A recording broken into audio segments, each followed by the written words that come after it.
please ignore this mess. I was putting together some of the Velcro strap adapters and some of these kits, and as I was bagging them up, I thought, oh, you know, I'm setting this up to do a video test, and I thought this would be a good idea to show everybody, you know, how to install the rear shock tower, the adjustable shock tower. Excuse me. So first things first, you have to take apart the rear end, obviously. Take off the factory shock tower, and then take your shock tower plate, and then the body that will allow you to bolt on your rear wing and the diff case, right? So just like that, put on the metal plate, put on the plastic body, and then you're going to reinstall your diff cover, this outside part of the case.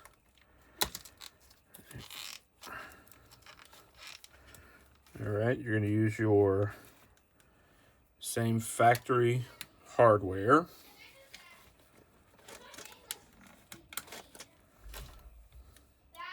Yes, sir. I'm upstairs, bud. Mommy said to give you these dumplings. Okay, thank you. Well, you didn't have to bring them up here, but thank you. Mommy said I have to bring. Oh, okay. All right, so as you can see, we're just using the stock hardware, the same factory hardware that you took out, you're putting right back in.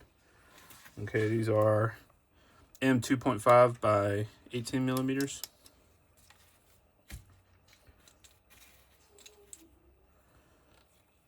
For the diff.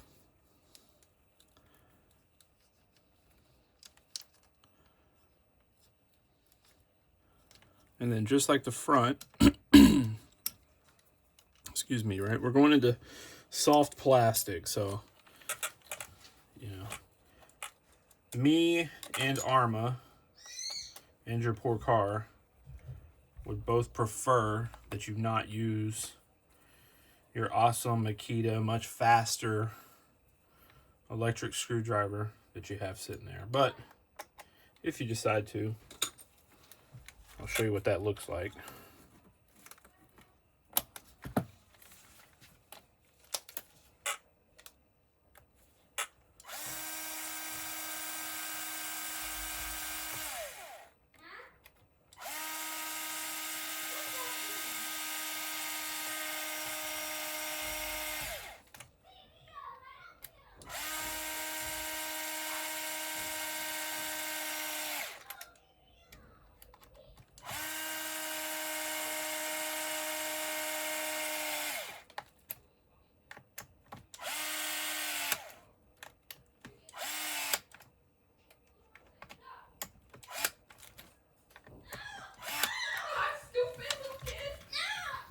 All right, sounds like anarchy's breaking out in the house.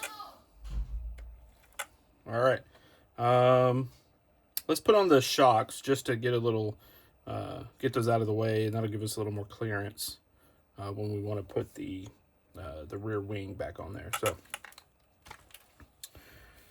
you will take your 18 millimeter screw. You'll put the ball on. You will insert the ball.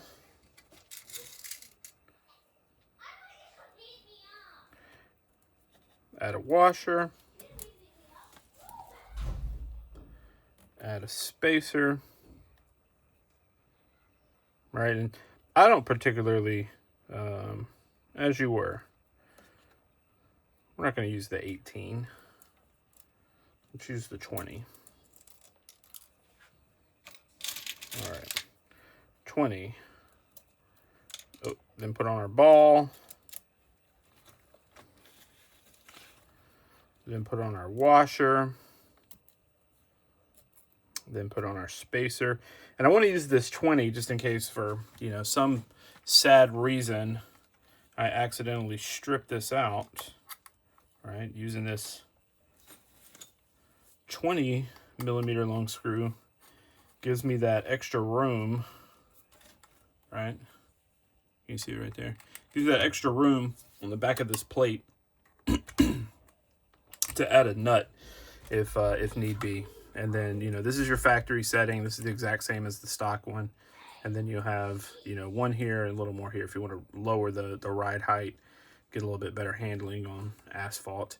And then this will just load up or add a little more pressure on your springs, right? Bringing it out like this will help with cornering. So that's the points. Let's go ahead and put this other one in.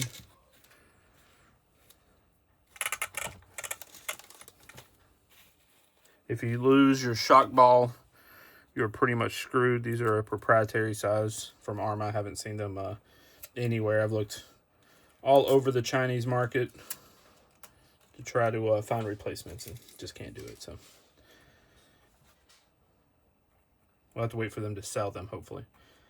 All right, so ball, right? Set it in through the back. Washer. The way these are designed, you know, it can go in one way, but it won't come out the other way.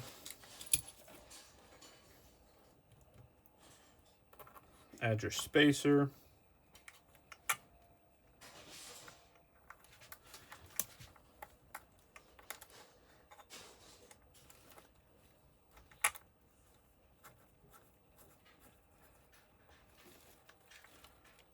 And then screw it in.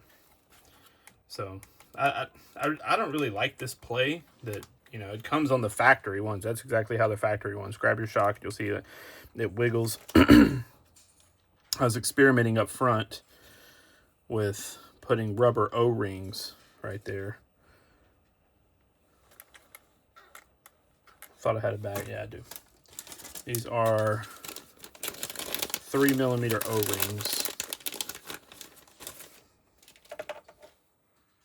I'll show you what that looks like when you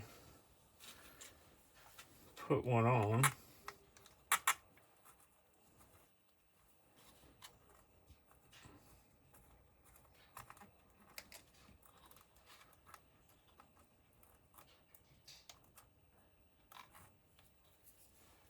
All right, so machine screw, then your ball, then your washer, then your rubber O-ring,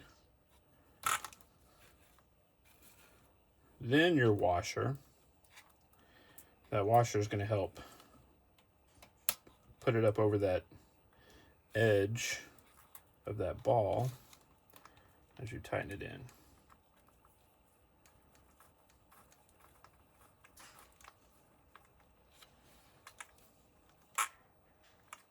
Right? That for me, that just, you know, it still has a little play, but it's like it's a cushioned play, right? And then the shock itself is pushed like it's supposed to be back up against, right?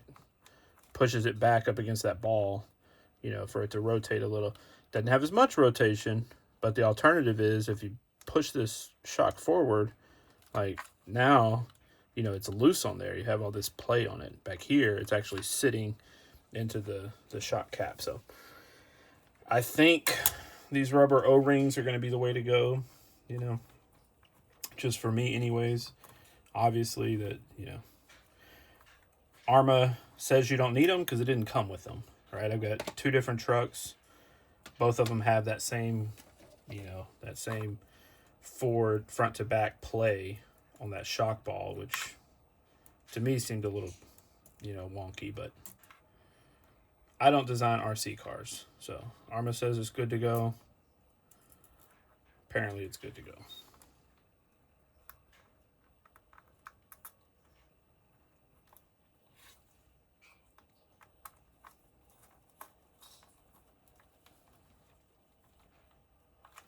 In my mind, that just seems more secure. So everything just feels more solid in the back. So that's it. That's how you install that. We're going to use these are 20 or 25. What are these? Yeah, 20. We're going to use these 20mm screws to the top. This is what locks everything back down. Here.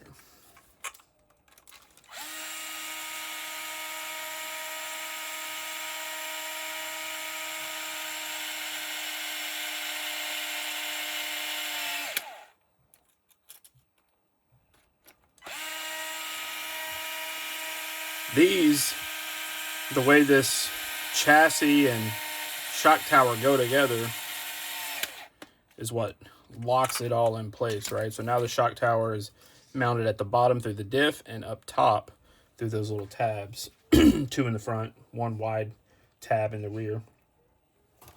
All right.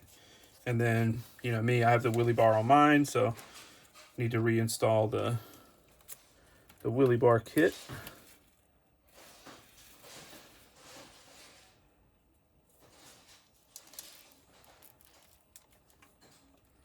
Oh, get this lined up.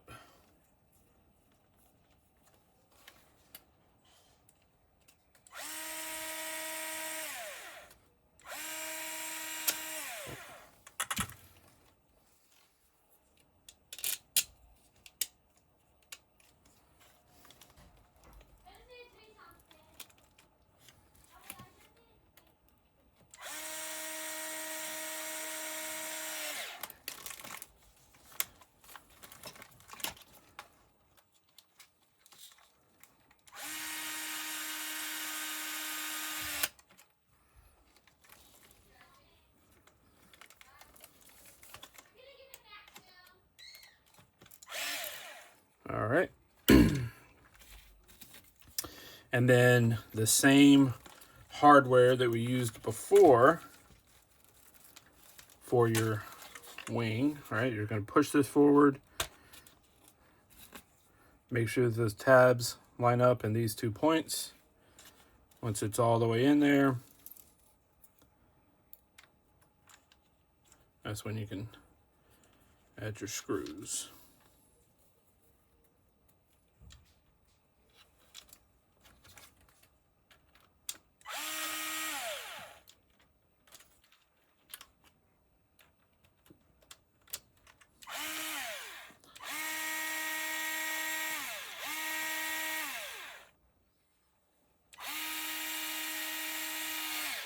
There you go.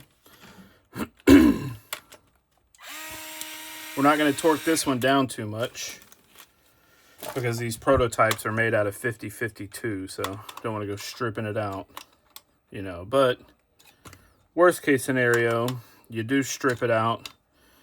There's enough clearance here.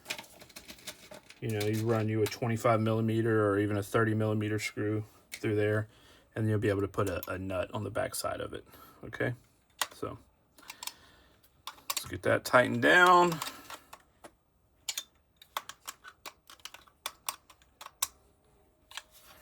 All right, wings on, shocks on, fronts on, and then batteries are charging. And the next time you'll see this one and the purple one is when, you know, I got the color matched purple, color matched red. Next time you'll see these is testing it on the factory adjustment points versus the, you know, the widest, lowest points on this one. So, all right, thanks for watching.